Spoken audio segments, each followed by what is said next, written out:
The diplomatic mission ambassador Sarah Chen stood at the viewing deck of the diplomatic vessel Peacekeeper, watching the stars streak past as they approached the edge of Zenthari space. The sleek white ship carried only a small crew of 30 humans, their mission simple yet crucial for the peace of 3 entire galactic sectors. "We're receiving a transmission from the Zenthari Border Patrol," announced Lieutenant Hayes from the communications station. His voice carried across the quiet bridge where Captain Marcus Webb stood reviewing tactical displays. Sarah smoothed her formal diplomatic robes and walked toward the main screen. At 42, she had spent her entire career building bridges between species, but this mission felt different. The reports from the outer colonies had been disturbing. The Zenthari Empire had been expanding aggressively, conquering 12 different civilizations in the past 2 years alone. "Put them through," Sarah said calmly. The screen flickered to life, showing a reptilian face with golden scales and 3 eyes arranged in a triangle pattern. The creature's mouth revealed rows of sharp teeth as it spoke in heavily accented Galactic. "Standard. Human vessel, you are entering sovereign Zenthari territory. State your business or be destroyed." Sarah stepped forward with practiced diplomatic grace. "I am Ambassador Sarah Chen of the Terran Federation. We come in peace seeking an audience with your leadership. We have an important message for the Zenthari Empire." The alien officer laughed, a harsh sound like grinding metal. "Humans seeking audience with the mighty Zenthari? Your species is known throughout the galaxy as weak builders and farmers. What could you possibly have to say that would interest our High Regent?" Captain Webb moved closer to Sarah, his hand resting casually on his sidearm. The 45-year-old military officer had seen combat in the frontier wars, and his instincts were telling him this encounter would not go smoothly. "Our message concerns the recent expansion of your empire into the Outer Rim territories," Sarah continued diplomatically. "We believe there may be a misunderstanding about the consequences of continued aggressive action." 3 more Zenthari ships appeared on their sensors, surrounding the Peacekeeper. Each vessel was twice the size of the human diplomatic ship, bristling with weapon systems and painted in the deep purple colors of the Zenthari military. Admiral Zixthan's image replaced the border patrol officer on the screen. The larger Zenthari wore ornate military armor decorated with the skulls of conquered species. His 3 eyes studied the humans with obvious contempt. "I am Admiral Zixthan, commander of the 7th Fleet. You humans dare to speak of consequences to the Zenthari Empire. We have conquered over 300 worlds. We have enslaved entire species. What consequences could your peaceful little federation possibly threaten us with?" Sarah exchanged a glance with Captain Webb before responding. "Admiral, humanity offers you one opportunity to reconsider your current path. Cease your expansion immediately. Release all conquered peoples and withdraw to your original territories. This is not a negotiation. This is a warning." The bridge of the Peacekeeper fell silent except for the humming of the ship's systems. The human crew waited tensely as Admiral Zixthan processed what he had heard. Then the alien admiral began laughing. The sound grew louder and more hysterical until tears ran from all 3 of his eyes. Other Zenthari officers on his bridge joined in the laughter, creating a cacophony of mockery. "A warning," Zixthan gasped between fits of laughter. "From humans, the galaxy's most pathetic species. You have no military might, no conquered territories, no enslaved populations. You live on your little worlds, growing food and making art. Like children playing games." Captain Webb stepped forward, his jaw tight with controlled anger. "Admiral, you clearly don't understand what you're dealing with. My government authorized me to make this clear to you. Humanity does not make threats. We make promises. And I promise you that if you continue your current actions, the consequences will be severe." Admiral Zixthan wiped the tears from his eyes and leaned forward on his command throne. "Captain, let me educate you about reality. The Zenthari Empire controls 400 star systems. Our fleets number in the thousands. We have weapons that can crack planets and turn stars into supernovas. Your species controls maybe 50 systems and has never won a major conflict against anyone." The Admiral gestured to something off-screen, and suddenly the Peacekeeper shuddered as tractor beams locked onto the hull. Warning lights flashed across the bridge as their ship was pulled inexorably toward the Zenthari flagship. "You came here to deliver a warning," Admiral Zixthan continued with predatory satisfaction. Instead, you have delivered yourselves as prisoners. Your ship will be added to our fleet and your crew will serve as examples of what happens to species that dare to threaten the Zenthari Empire. Sarah remained calm, even as security officers began preparing for boarding actions. Admiral, this is your last chance. Release us immediately and heed our warning. Humanity has been patient with your expansion, but our patience has limits. Your patience? The alien admiral's voice rose to a roar. Your patience means nothing. You have no power here, human. In 1 hour, your species will learn what it means to challenge the Zenthari Empire. I'm going to broadcast your execution across every inhabited world in 3 sectors. Let them all see what happens to those who dare oppose us. The transmission ended, and the Peacekeeper continued being drawn toward the massive alien dreadnought. Captain Webb began issuing orders to his crew while Sarah activated her diplomatic communicator. This is Ambassador Chen to Terran High Command. The Zenthari Empire has rejected our warning and taken us prisoner. They intend to execute us as an example. I'm transmitting all recorded conversations now. The response came immediately from a calm female voice. Ambassador Chen, this is Fleet Admiral Rebecca Stone. Your message has been received and logged. Initiate Protocol 7 immediately. Sarah's fingers moved to a hidden panel on her communicator, entering a complex code sequence. Protocol 7 initiated, Admiral. How long until response? 72 hours, Ambassador. Tell the Zenthari they have 72 hours to release you and comply with our demands. After that, Project Sword of Damocles goes active. Captain. Webb overheard the transmission and felt a cold certainty settle in his stomach. He had heard whispers about Project Sword of Damocles during his military career, but like most soldiers, he had hoped it would never be necessary. As the Peacekeeper was pulled into the docking bay of the alien flagship, Sarah sent one final transmission on all frequencies, ensuring that every Zenthari vessel in the system would receive it. This is Ambassador Sarah Chen of the Terran Federation. The Zenthari Empire has 72 hours to release all prisoners, cease hostile actions, and withdraw to their original territories. This is humanity's final warning. What happens next is entirely your choice. Admiral Zixthan's response came over the ship's communication system as Zenthari soldiers boarded the human vessel. Your final warning has been rejected, human. In 72 hours, your species will witness the complete destruction of your pathetic little ship. Then we will turn our attention to your homeworlds. As the human crew was led away in energy shackles, Sarah caught Captain Webb's eye and nodded. Slightly, the captain understood.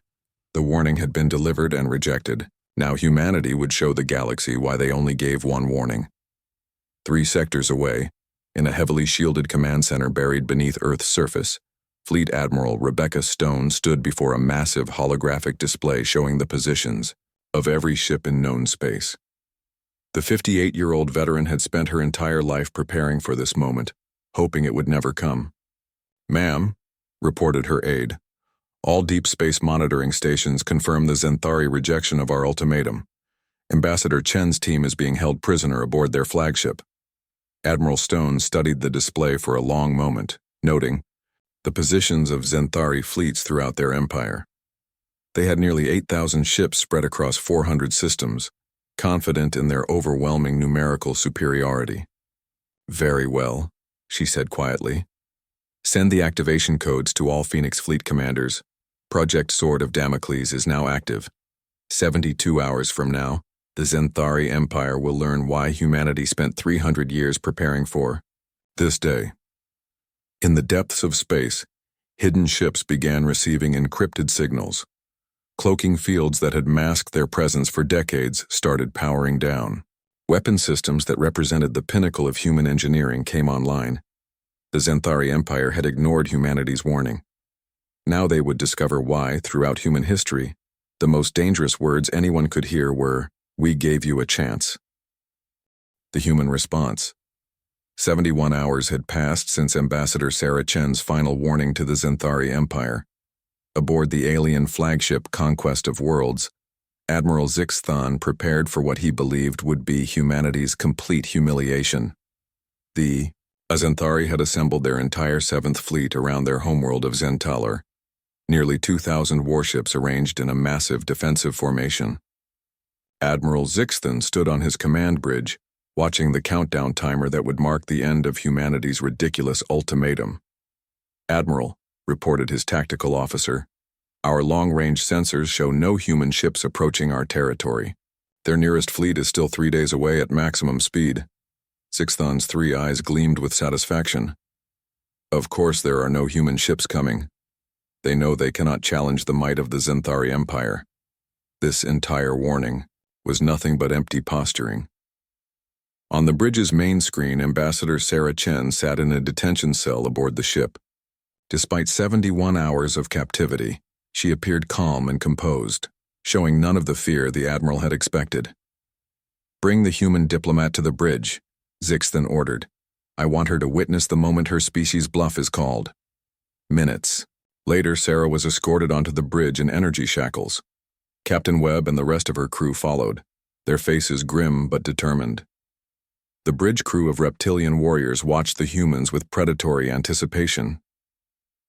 "Ambassador Chen," Admiral Zixthan announced grandly, "in exactly 53 minutes your ultimatum expires. Where is your mighty human fleet? Where are the consequences you promised?"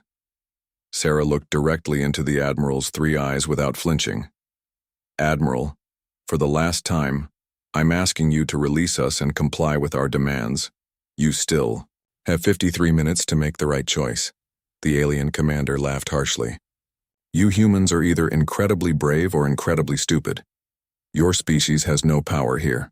We will destroy your little diplomatic ship in 53 minutes, then begin our invasion of human space.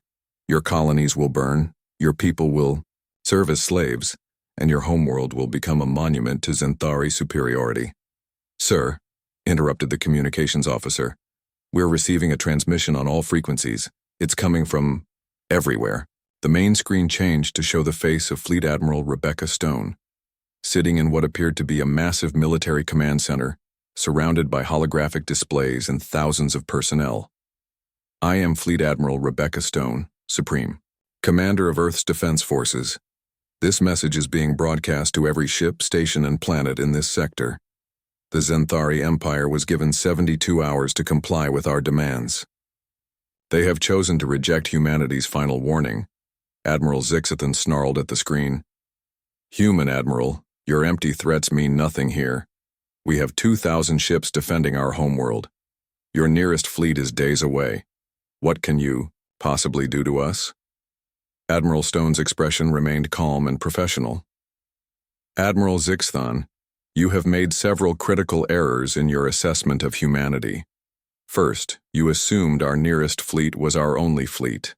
Second, you assumed we would fight according to your understanding of warfare. Third, you assumed we were bluffing."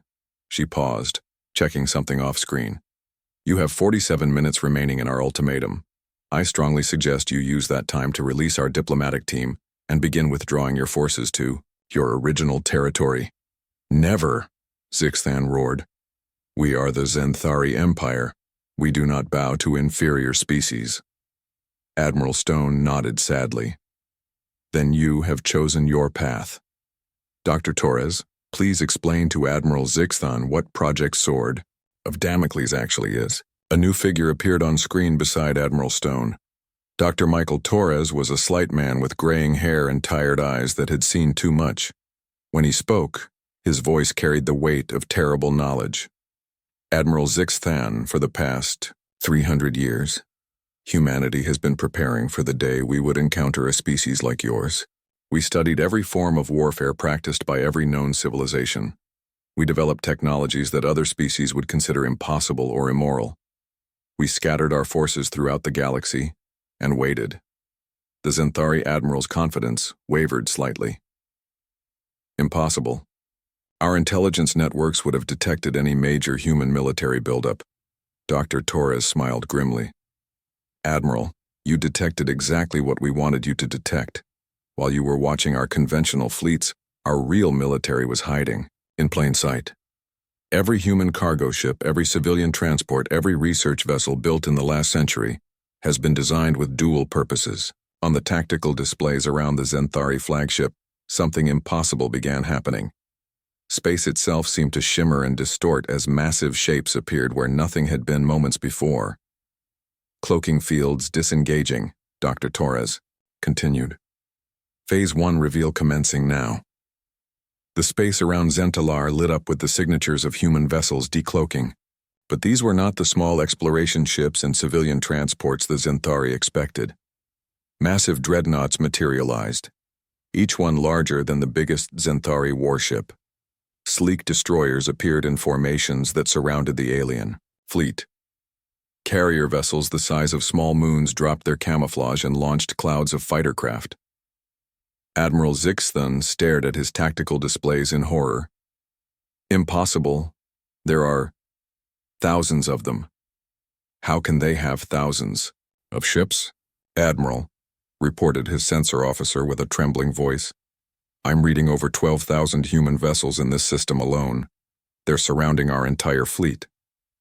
General Liu Wei appeared on the transmission alongside Admiral Stone and Dr. Torres. The grizzled military commander had scars across his face from battles the Zenthari couldn't imagine. Admiral Zixthun, General Liu said in a voice like grinding stone. Humanity doesn't start wars, but when we're forced to fight, we fight to win completely and permanently. You had 72 hours to make peace. Now you get to see what happens when you choose war instead. The countdown timer on the Zenthari bridge reached 30 minutes. Admiral Zixthun looked around desperately at his officers, seeing his own fear reflected in their three eyes. How? He whispered. How can a peaceful species have built such a massive military? Dr. Torres answered the question with scientific precision. Admiral, humanity learned long ago that the galaxy is a dangerous place. While other species focused on expansion or conquest, we focused on preparation. Every human colony ship carried military personnel disguised as civilians. Every trade route was actually a supply line for hidden bases. Every diplomatic mission gathered intelligence for our war planners. He gestured to something off-screen and new displays appeared showing the true scope of human preparation. We have military installations in asteroid belts throughout the galaxy. We have weapons platforms, disguised as space stations. We have entire fleets hiding in the empty space between stars waiting for orders. Admiral Stone stepped forward. Admiral Zixthun, you still have 28 minutes to surrender unconditionally. Release our diplomatic team. Order all Zenthari forces to stand down and prepare to evacuate your conquered territories. This is your final opportunity. The Zenthari admiral looked at his tactical display, seeing his fleet of 2,000 ships completely surrounded by 12,000 human vessels. Each human ship showed weapon signatures unlike anything in the Zenthari database. What happens if I refuse? He asked quietly. General Liu Wei's scarred face showed no emotion. Then, Admiral, you will learn why humanity spent 3 centuries perfecting the art of war. Your empire will cease to exist. Your conquered peoples will be freed. And the galaxy will remember this day as the moment humanity revealed why we only give one warning. Ambassador Sarah Chen spoke from her position among the prisoners. Admiral Zixthun, my people don't want to destroy your civilization. We want peace. But we will not allow you to continue enslaving other species. The choice is still yours. The alien commander looked around his bridge at officers who had believed themselves invincible just hours ago. The countdown timer showed 15 minutes remaining. If I surrender, he said slowly, what guarantee do I have that humanity won't destroy us anyway? Admiral Stone's expression softened slightly. Admiral, humanity has never sought conquest or revenge. We want only to protect the innocent and maintain peace. Surrender now, and your people will be treated with dignity. Your empire will be dismantled, but your civilization will survive. Admiral Zixthun stared at the tactical display for a long moment, watching the massive human fleet maintain perfect formation around his forces. No shots had been fired. No threats had been made beyond the original warning. These humans had surrounded his entire fleet and offered him a choice. With 5 minutes remaining on the countdown, Admiral Zixthun straightened his armor and looked directly into the camera. I surrender. All Xanthari forces, stand down. Immediately, release the human prisoners and prepare to comply with their demands. The bridge fell silent except for the humming of ship systems. Then Admiral Stone's voice came through the speakers, warm with relief. Thank you, Admiral Zixton. You have made the right choice. General Liu will coordinate the peaceful transition. Your people will be treated fairly, and the conquered civilizations will be freed. As the energy shackles were removed from the human diplomatic team, Captain Webb looked at Ambassador Sarah Chen with new respect. Ambassador, did you know all along that our fleet was out there? Sarah smiled for the first time in 3 days. Captain, humanity learned something important from our history. The best way to win a war is to be so prepared for it that you never have to fight it. Across the galaxy, the news spread quickly. The mighty Xanthari Empire, conquerors of 300 worlds, had surrendered without firing a shot to a species they had considered weak and peaceful. Other aggressive civilizations received the message clearly. Humanity was not to be underestimated. The quiet farmers and builders had revealed themselves to be the most formidable military force in known space. But they had also shown something else. When given the choice between peace and war, humanity would always offer peace first. They would give one warning, one chance to choose a better path. The Xanthari Empire learned this lesson at the cost of their empire, but not their lives. Other species throughout the galaxy took note and reconsidered their own aggressive policies. Humanity had kept its promise. They had given one warning, and when that warning was ignored, they had acted decisively. But they had also shown mercy in victory, proving that their strength came not from cruelty but from their commitment to protecting the innocent. The galaxy would never again mistake human kindness for weakness. And for the first time in centuries, smaller civilizations could sleep peacefully, knowing that someone was watching over them with both the will and the power to keep them safe.